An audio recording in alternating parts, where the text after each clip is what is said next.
नमस्कार बच्चों, मैं प्रदीप शर्मा श्री सिद्धि विनायक एजुकेशन ट्रस्ट के यूट्यूब चैनल पर आपका स्वागत करता हूं। आज हम कक्षा 10 हिंदी की क्षितिज की बुक का पहला लेसन सूरदास के बारे में जानेंगे। सबसे पहले हम सूरदास की व्याख्या पढ़ेंगे, उसके बाद सूरदास का जीवन परिचय पढ़ेंगे और उसके बाद उसकी व्याख्या करेंगे। तो सबसे पहले इनका जीवन परिचय सूरदास जी का कि कृष्ण भक्त कवि सूरदास का जन्म, कृष्ण भक्त कवि सूरदास का जन्म, कृष्ण भक्त कवि सूरदास का जन्म विक्रम संवत 1540 विक्रम संवत 1540 में आगरा और मथुरा के बीच रुनुक्ता नामक स्थान पर माना जाता है। आगरा और मथुरा के बीच रुनुक्ता नामक स्थान पर माना जाता है। कुछ विद्वान दिल्ली के निकट सिही नामक स्थान को भी इनका जन्म स्थान मानते हैं। ठीक है ना, इनका जन्म स्थान मानते हैं। इनके पिता का नाम रामदास बताया जाता है। इनके पिता का नाम क्या बताया जाता है?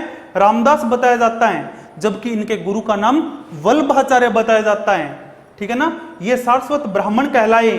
ठीक है ना, ये पृथ्वीराज के अमात्य तथा राजकवि चंद्रवरदाई के वंशज ब्रह्म भट्ट भी मालूम होते हैं। ठीक है ना, ये अंधे थे और इस पर भी सभी विद्वान हैं वो एक मत नहीं थे। कुछ विद्वानों का मानना था कि ये जन्म से अंधे थे, जबकि कुछ विद्वान मानते थे कि ये अपने जीवन के अंतिम पड़ाव में जाकर अंधे हुए थे। अंधे होने के कारण एक बार ये एक अंधकूप में गिर गए, वहां 6 दिन तक पड़े रहे। 6 दिन बाद भगवान श्री कृष्ण ने इनको दर्शन दिए और इन्हें सनेत्र कर दिया। इनको क्या कर दिया? सनेत्र कर दिया। इस पर इन्होंने इनके भगवान श्री कृष्ण से निवेदन किया। इन्होंने श्री कृष्ण जी से निवेदन किया कि हे प्रभु, जिन नेत्रों से मुझे आपके दर्शन हुए हैं उन नेत्रों से मैं सांसारिक पापों को नहीं देखना चाहता, इसलिए इनके नेत्र हमेशा हमेशा के लिए बंद हो गए और इन्हें प्रज्ञा चक्षु प्राप्त हुए। क्या प्राप्त हुए? प्रज्ञा चक्षु है वो प्राप्त हुए। ठीक है ना, अर्थात आंतरिक आंखें इनको है वो मिल गई।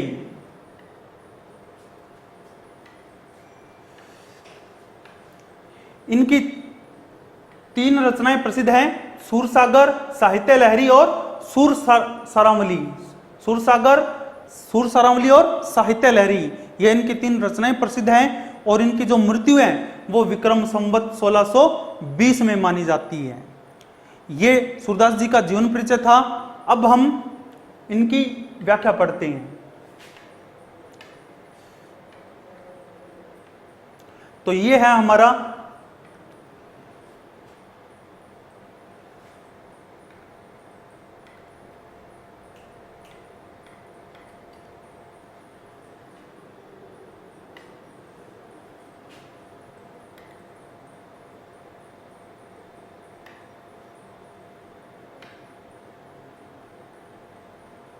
ये है हमारा पहला पद।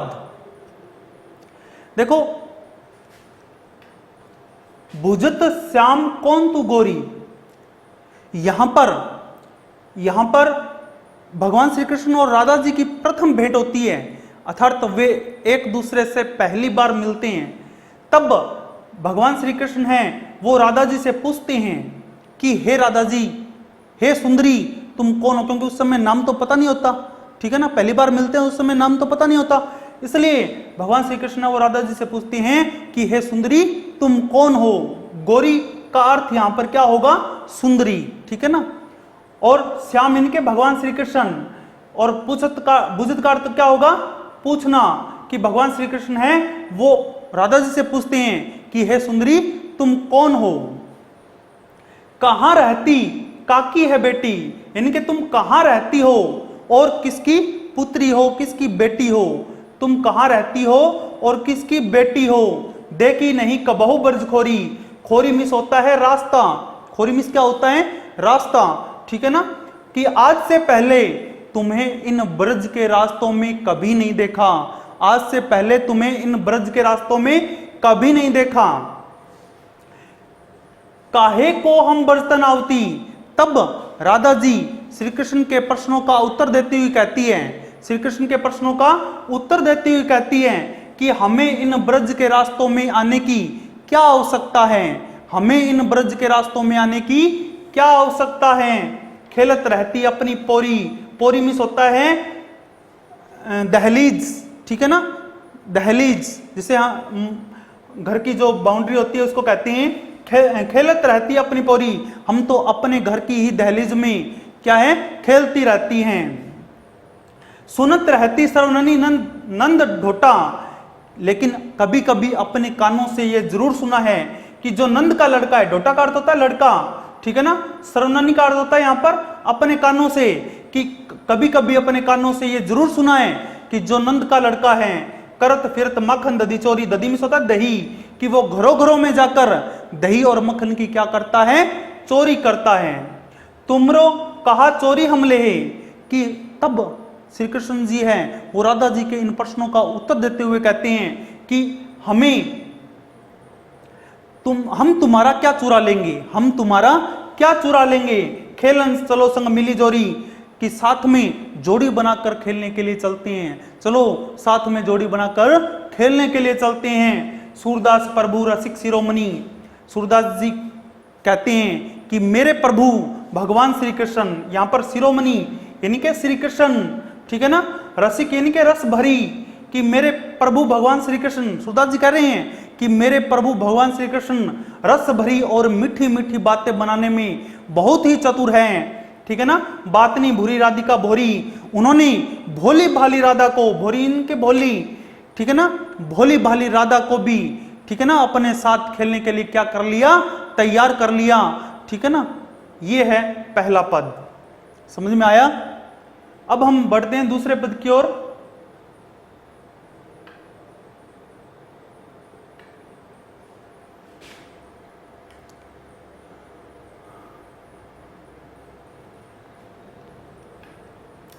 ये है हमारा दूसरा पद, देखो, मधुकर श्याम हमारे चोर। यहां पर गोपियां हैं वो उद्धव जी को उल्हाना दे रही है, यहां पर गोपियां क्या कर रही है, उद्धव जी को उल्हाना दे रही है।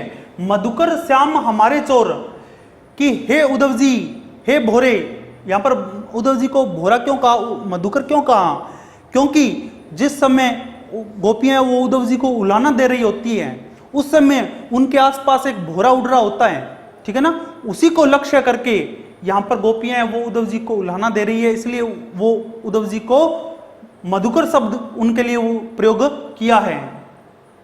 मधुकर श्याम हमारे चोर, कि हे उद्धव जी, तुम्हारे जैसे श्याम वर्ण वाले श्री कृष्ण हमारे क्या हैं, चोर हैं। तुम्हारे जैसे श्याम वर्ण वाले श्री कृष्ण हमारे क्या हैं, चोर हैं। मन हरि लियो तनक चितवनी में, चपल नैन की कोर, उन्होंने अपने चतुर नेत्रों की कोर से, इनके चपल में चतुर होता है, नैन मिस नेत्र होता है, कोर मिस किनारा होता है, कि उन्होंने अपने चतुर नेत्रों की कटाक्ष से, या ठीक है ना, मन हरि लियो तनक चितवनी में, यानी कि हमारे मन पर, हमारे हृदय पर, ठीक है ना, थोड़ी सी दृष्टि डालकर, तनक मिस होता है थोड़ी सी दृष्टि डालकर, और हमारे मन को क्या कर लिया, हर लिया, अपनी ओर आकर्षित कर लिया। पकड़े होते हृदय और अंतर प्रेम प्रीति के जोर, पहले तो हमने प्रेम और अनुराग के बल पर, प्रेम या अनुराग के बल पर, ठीक है ना, जोर मिस बल होता है, प्रेम प्रीति एक ही बात है, कि प्रेम या अनुराग के बल पर भगवान श्री कृष्ण को अपने हृदय में बसा रखा था, ठीक है ना, प्रेम और अनुराग के बल पर, ठीक है ना, और भक्ति के बल पर भगवान श्री कृष्ण को अपने हृदय में बसा रखा था। उर्मिस भी हृदय होता है। गए छड़ाई तोरी सब बंधन, दे गए हंसनी अंकोर, अंकोर का अर्थ है रिश्वत, कि अब वे हमें हंसी रूपी रिश्वत देकर और हमारे बनाए गए सब बंधनों को तोड़कर हमेशा हमेशा के लिए यहां से चले गए हैं।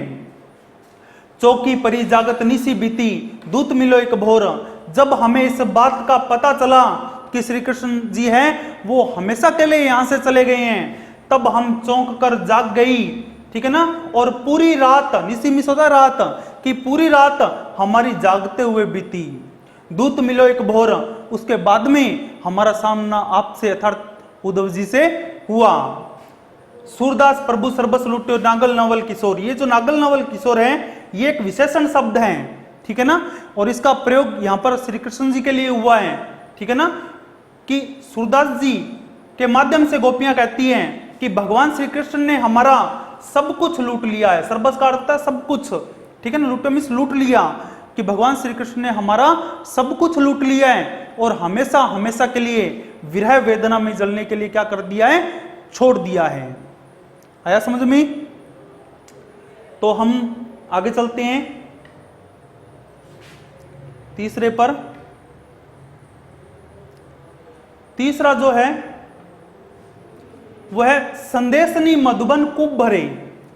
यहां पर गोपियां उद्धव जी को कह रही है कि हे उद्धव जी, हमने भगवान श्री कृष्ण के लिए मथुरा में, मधुबन का अर्थ है मथुरा, मथुरा में इतने संदेश भेजे हैं कि वहां के सारे कुएं हमारे द्वारा भेजे गए संदेशों से भर गए होंगे। अर्थात वहां हमारे द्वारा भेजे गए संदेशों की बाढ़ आ गई होगी। अपने तो पठवत नहीं मोहन, मोहन इनके श्री कृष्ण जी, कि न तो हमारे द्वारा भेजे गए संदेशों को वो पढ़ते हैं, ठीक है ना, हमरे फिरे न फिरे, और नहीं हमारे लिए फिर से कोई संदेश लिखकर वो क्या है, भेजते हैं। जिते पथिक पठे मधुबन को, जितने भी राहगीर, पथिक भी होता है राहगीर, ठीक है ना, और मधुबन इनके मथुरा, कि जितने भी राहगीर हमें मथुरा की ओर जाते हुए मिले, प्रत्येक के साथ हमने श्री कृष्ण के लिए क्या भेजा, संदेश भेजा। बहुरी ने शोध करे, लेकिन उन राहगीरों से फिर मान लो कभी भी हमारा सामना नहीं हुआ, उन राहगीरों से फिर हमारा कभी भी सामना नहीं हुआ। के वे श्याम सिखाई प्रमोदे, प्रमोदे का अर्थ है वश में करना। ऐसा हो सकता है कि भगवान श्री कृष्ण ने उन्हें समझा बुझाकर, सिखाई इनके समझा बुझाकर अपने वश में कर लिया हो, ठीक है ना। ऐसा हो सकता है कि भगवान श्री कृष्ण ने उन्हें समझा बुझाकर अपने वश में कर लिया हो, के कहो बीच मरे, और ऐसा भी हो सकता है कि वो कहीं बीच रास्ते में मारे गए हों। कागद गरे मेघ, ऐसा भी हो सकता है कि वहां तेज बरसात आई हो और तेज बरसात के कारण वहां का सारा कागज है वो गल गया हो। मसी खुटी, वहां की सारी स्याही है वो समाप्त हो गई हो। सरदव लागी जरे, और यहां पर सर में सरकंडा होता है, ठीक है ना, पुराने समय में जिससे पेंसिलें बनती थी, ठीक है ना, तो सरदव लागी जरे। ऐसा भी हो सकता है कि वहां जो सरकंडक जंगल है उसमें आग लग गई हो और वो जलकर सारा का सारा क्या हो गया हो, राख हो गया हो।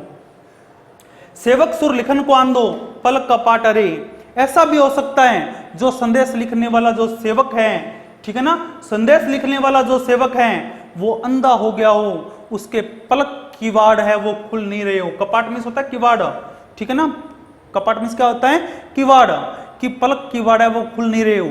अर्थात इनमें से कोई ना कोई कारण तो अवश्य रहा है जिसके कारण भगवान श्री कृष्ण ने वो हमारे लिए संदेश नहीं भेज रहे हैं, नहीं तो वो हमारे लिए संदेश अवश्य भेजते हैं। अब हम इसका जो अंतिम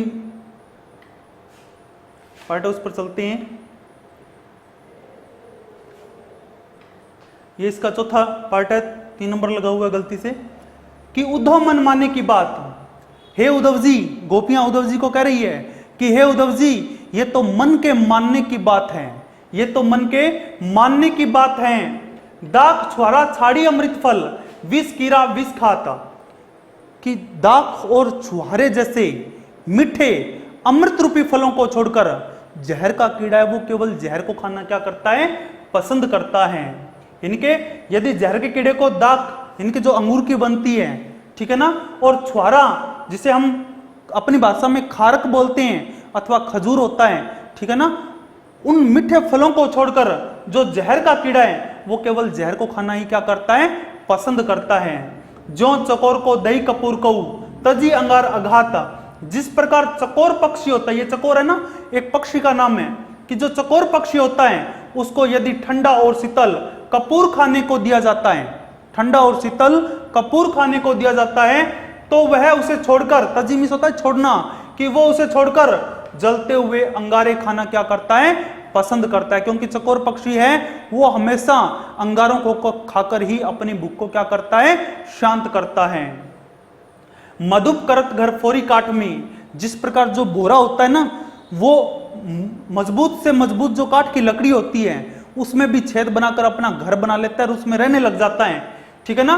और वही भौरा श्याम होते होते, बनत कमल के पास श्याम होते होते अपने आप को कमल की कोमल पंखुड़ियों में क्या कर लेता है, बंद कर लेता है। कमल का फूल होता है वो सूर्योदय के साथ खुल जाता है और सूर्यास्त के साथ बंद हो जाता है, ठीक है ना। और जब वो बंद होने लगता है तो भौरा भी उसके अंदर बैठ जाता है और पूरी रात उसमें बैठा रहता है, ठीक है ना। जो काठ की लकड़ी में छेद बना सकता है वो फूल को भी, मान लो उसकी पत्तियों को भी वो चीर के बाहर निकल सकता है, लेकिन वो ऐसा नहीं करता क्योंकि वो उसको अच्छा लगता है।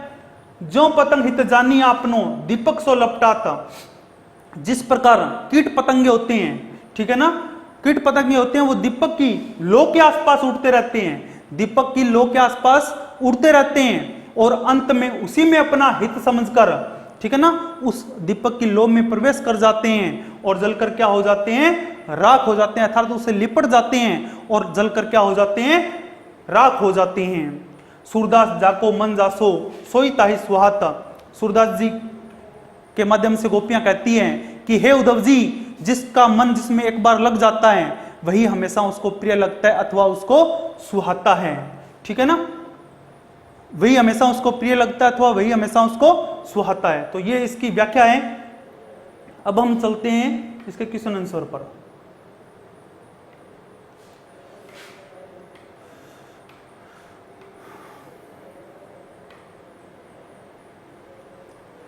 देखो प्रश्न है कि दूत मिलो एक भौर से क्या आशय है। तो यहां पर मैंने आपको बताया था कि दूत है वो कौन मिला था, तो